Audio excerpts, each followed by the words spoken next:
Hello everyone and welcome back to another tutorial from Tech for Gamers. In this video, I'm going to show you how you can customize the control settings on the Splitgate PC game. So let's get started right away.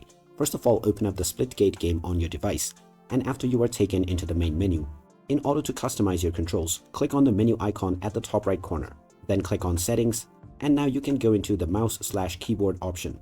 You will first see the basic settings, and if you click on keybinds, you can now customize your controls right away. Now you can customize and add up to 2 different buttons for the same task.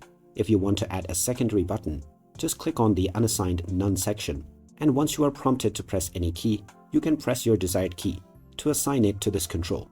To change an already assigned button, just click on whichever key has been already assigned, and now once again, when you are prompted, you can press your desired new key. With this process, you can customize pretty much any of your buttons to your desired one.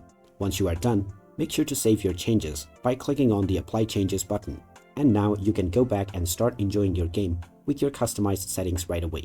So there you have it. That is how easy it is to customize your control settings on the Splitgate PC game. If you find this video helpful, don't forget to hit that like button and subscribe to our channel if you haven't done so already. Also ring that notification bell for more useful tips and tutorials. Thanks for watching, and I will see you again in the next one.